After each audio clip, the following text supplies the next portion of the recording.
यदि आप एक्सेल के बारे में बिल्कुल भी नहीं जानते हैं, यानी एक्सेल चलाना बिल्कुल भी नहीं जानते हैं, तो मैं आपको बताऊंगा कि एक्सेल में काम कैसे किया जाता है।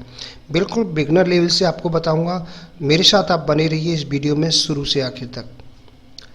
यहाँ आप जो सामने ये जो सीट देख रहे हैं, इसको बोलते हैं हम एक्सेल सीट। क्या बोलते हैं इसको? Excel sheet. अब इसके ऊपर जो दिए गए हैं ABCDEFG, इनको हम कॉलम बोलते हैं। आप कहीं भी इस कर्सर को इस तरह से रखिए, ये आपको दिखेगा, ये इसको कॉलम बोला जाता है। और यहाँ ऊपर जो लिखे हुए हैं 1 2 3 4 5 6 7, ये साइड में जो लिखे हुए हैं इनको बोलते हैं हम रो। तो इनको बोलते हैं रो और इसको बोलते हैं हम कॉलम। अब यहाँ कॉलम और रो को मिलाकर के जो बनता है उसको बोलते हैं हम सेल। इसको हम एक्टिव सेल भी बोलते हैं। ये जो सामने दिया गया है कॉलम, ये है C और ये है 8, इसको बोलेंगे C8। C हमारा कॉलम हो गया, 8 हमारा रो हो गया। हर सेल का एक अपना नाम होता है, चाहे कहीं भी आप कर्सर को रखेंगे वही उसका नाम बन जाएगा। इसको बोलेंगे हम D4। ये सामने यहाँ पे देखिए डिस्प्ले हो रहा है। अब ये कर्सर जहाँ भी पहुँचेगा वही उसका एक्टिव सेल हो जाएगा। वहाँ पे आप कुछ भी टाइप कर सकते हो इस तरह से, जो भी आपको टाइप करना है, चाहे वो नंबर हो या टेक्स्ट, कुछ भी आप टाइप करेंगे वही यहाँ पे टाइप हो जाएगा। अब इस तरह से आप माउस को जहाँ भी आप रखेंगे वही उसका एक्टिव सेल हो जाएगा और वहीं पे आप कुछ भी टाइप कर सकते हो।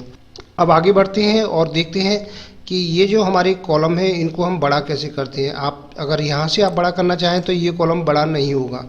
इसके लिए आपको ये जो ऊपर B और C के बीच में ये जो लाइनिंग दी गई हैं, इन लाइनों पे आपको सिर्फ माउस का लेफ्ट बटन प्रेस करना है यहाँ पे और इसको पकड़ के इस तरह से ड्रैग कर देना है।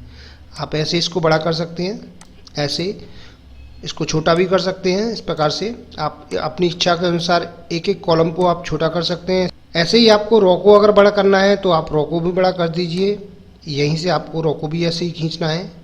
ये जो नंबर है इनके बीच में जो आपको लाइन दिख रही है, यहाँ से ही आपको इसको बड़ा करना है और इसको छोटा करना चाहें तो आप छोटा कर सकते हैं। अब आप इन सभी कॉलमों को एक साथ छोटा या बड़ा करना चाहते हैं तो सबसे पहले इनको आपको यहाँ से सेलेक्ट करना है।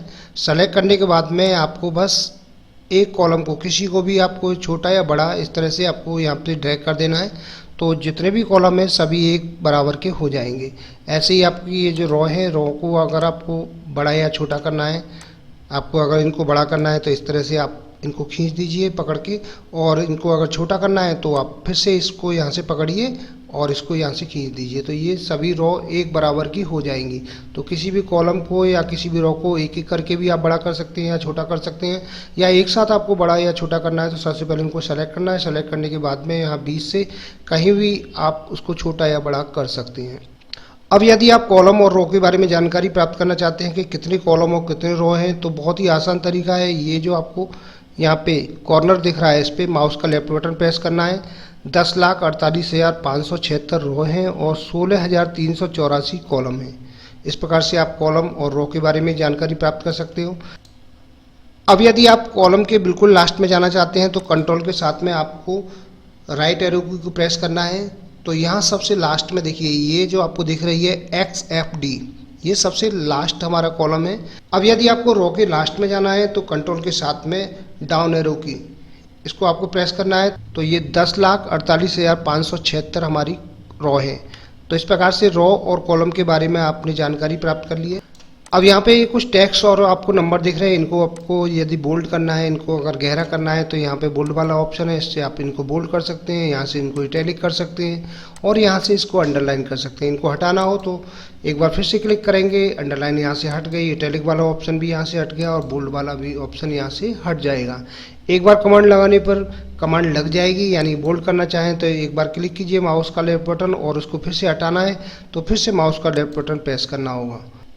अब इसके चारों तरफ आपको बॉर्डर लगाना है, सभी पे आपको बॉर्डर लगाना है चारों तरफ। तो इसको पहले आपको सेलेक्ट करना है। सेलेक्ट करने के बाद में ऑल बॉर्डर वाले ऑप्शन पे जाएंगे तो यहाँ पे ये ऑल बॉर्डर लग करके तैयार हो गया। इस प्रकार से आप किसी भी साइड में बॉर्डर लगा सकते हैं। आपको लेफ्ट साइड में लगाना है, राइट में लगाना है, अपर लगाना है, लोअर लगाना है, जहाँ भी लगाना है आपको। ये जो कमांड है इनकी सहायता से यहाँ पे लिखा हुआ है bottom border, top border, left border, right border, या फिर आपको यहाँ से हटाना है तो इसको नो बॉर्डर कर देंगे। इसको पहले सेलेक्ट करना है। सेलेक्ट करने के बाद में यहाँ से आप नो बॉर्डर, तो यहाँ से ये जो बॉर्डर है हट जाएगा। इसमें फिर से आपको बॉर्डर लगाना है तो इस पर ऑल बॉर्डर वाले ऑप्शन पे जाइए और यहाँ से ऑल बॉर्डर इसको कर दीजिए। अब आपको यहाँ से किसी भी शब्द को बड़ा या छोटा करना है तो बहुत ही आसान तरीका है। पहले यहाँ से इसको थोड़ा सा कॉलम को बड़ा कर लेते हैं जिससे कि आप अच्छे से इसको देख पाएँ। रो को भी आप बड़ा कर लीजिए। अब यहाँ से आपको ये जो मैटर है इसको अगर आपको बड़ा करना है, बड़ा करने के लिए या तो फ़ॉन्ट साइज़ वाले ऑप्शन पे चले जाइए, तो जितना आप बड़ा चाहें उतना फ़ॉन्ट का जो साइज़ है उसके अनुसार इसको बड़ा या छोटा कर सकते हैं। अब यहाँ से इसको अगर छोटा करना है तो फ़ॉन्ट का साइज़ इसको यहाँ से छोटा कर दीजिए। इसके बाद में ये ऑप्शन है इंक्रीज फ़ॉन्ट साइज़ और डिक्रीज फ़ॉन्ट साइज़। अब यहाँ से अगर आपको बड़ा छोटा करना है तो इसको यहाँ से इंक्रीज फ़ॉन्ट साइज़ कर दीजिए, जितना आप चाहें उतना बड़ा कर सकते हैं। और यहाँ से इसको अगर छोटा करना है तो इसका साइज़ आप छोटा भी कर सकते हैं। यहाँ से आपको कलर फिल करना है तो फिल कलर, यहाँ से आप इसमें कलर भी फिल कर सकते हैं। ये बैकग्राउंड का कलर है। और अगर आपको इसके जो टैग्स हैं इनमें अगर आपको कलर भरना है तो यहाँ पे ये वाला जो दिया है ऑटोमेटिक थीम कलर जो लिखा हुआ है, यहाँ से आप इनके कलर को चेंज कर सकते हैं। अब आपने इस सेल में जो भी आपने कलर फिल किए हैं या जो भी कमांड आपने अप्लाई किए हैं, आप चाहते हैं कि इसी प्रकार की एक दूसरी सेल में भी कमांड अप्लाई हो जाए। सेम इसी तरह की कमांडें हमारी दूसरी जो सेल हैं उनमें अप्लाई हो जाएं, जहाँ पे जो टेक्स्ट बने हुए हैं उनमें भी यही कलर फिल हो जाए और यही कमांड उसमें अप्लाई हो जाए। तो सबसे पहले माउस का लेफ्ट बटन इस सेल में यहाँ पे प्रेस करेंगे। प्रेस करने के बाद में फॉर्मेट पेंटर वाले ऑप्शन पे जैसे ही आप क्लिक करेंगे, क्लिक करने के बाद में आप जहाँ पे भी ये जो आपको ब्रश का चिन्ह दिख रहा है, ये इस तरह से आप जिस भी सेल में करना चाहें उस सेल में यहाँ पे इस तरह से आप इसको कर दीजिए। तो जितना भी आपने यहाँ पे कमांड अप्लाई की थी ऊपर, वही सारी कमांडें यहाँ पे भी अप्लाई हो गई हैं, आप इसको देख सकते हैं। तो जो भी आपने कलर फिल किए थे या जो भी कमांडें अप्लाई की थी, सारी कमांडें और सारे कलर यहाँ पे फिल हो गए। उसी तरह का डिज़ाइन बन करके यहाँ पे तैयार हो गया है।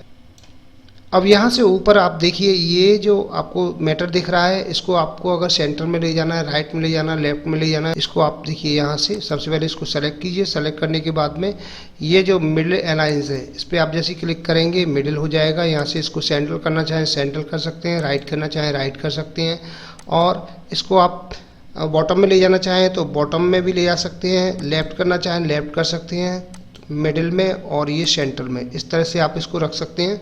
बहुत अच्छा लग रहा है ये लुक। अब यहाँ से अगर आपको सेल को मर्ज करना है तो सेल को मर्ज करने का भी बहुत आसान तरीका है। इन सेलों को आपको सबसे पहले सेलेक्ट करना है। सेलेक्ट करने के बाद में मर्ज सेंटर, इसको इस तरह से आप कर दीजिए तो ये सेलें आपकी मर्ज हो जाएंगी।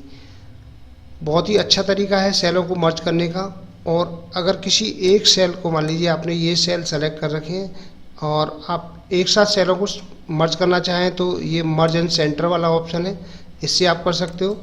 और अगर आप चाहते हो कि ये जो ऊपर जो रॉ दी गई हैं एक एक रॉ पूरी ही मर्ज हो जाए, सिर्फ पूरी एक सेल ना बने, सिर्फ एक जो रॉ है ये पूरा एक सेल बन जाए, ये नीचे वाली रॉ है ये एक सेल बन जाए, इसके लिए बहुत आसान ट्रिक है। बस आपको मर्ज एंड सेंटर वाले ऑप्शन में मर्ज ए क्रॉस, इस पर जैसे ही आप क्लिक करेंगे तो यहाँ सामने आप देख रहे हैं ये जो रॉ है इसकी जो जितनी भी सेल हैं सभी मर्ज हो गई हैं। नीचे वाली जो ये जो रॉ है इसकी सेल मर्ज हो गई है, इसकी भी सेल मर्ज हो चुकी है, और ये जो लास्ट वाली सेल है ये भी आपस में यहाँ पे मर्ज हो गई है। यानी कि एक रॉ की जितनी भी हमने सेल यहाँ पे सेलेक्ट की थी सभी मर्ज हो गई हैं। पूरा एक सेल नहीं बना है, आपकी ये 4 रॉ हैं, 4 रॉ की जितनी भी सेल थी वह आपस में मर्ज हो गई हैं। सबकी रॉ अलग अलग बनी हुई हैं। और आप अगर सभी को एक करना चाहते हैं तो इसके लिए अलग से ट्रिक है, सिर्फ आपको मर्ज एंड सेंटर वाले ऑप्शन पे जाना है।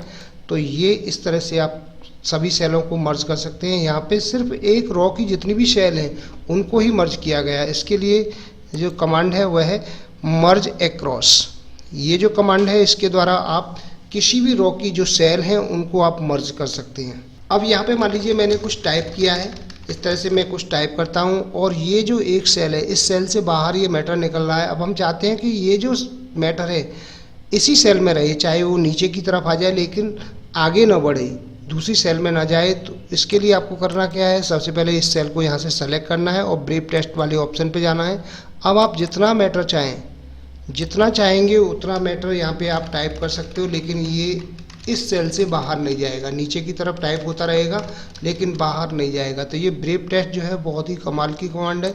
इसके द्वारा उस मैटर को आप उसी सेल में आप रख सकते हैं, लेकिन ये जो मैटर है दूसरी सेल में नहीं जाएगा। अब इसको आप देख सकते हो, देखिए यहाँ तक ये मैटर आ चुका है। नीचे, लेकिन ये दूसरी सेल में नहीं जा रहा है, ये इसी सेल में एडजस्ट हो गया है। तो आज की वीडियो में आपको जो भी बातें बताई हैं वे आपके बहुत ही काम आने वाली हैं। उम्मीद है आपको हमारा वीडियो पसंद आया होगा। इसी प्रकार से मैं आपके लिए और भी अच्छी वीडियो लेकर आता रहूँगा। तब तक के लिए जय हिंद, वंदे मातरम।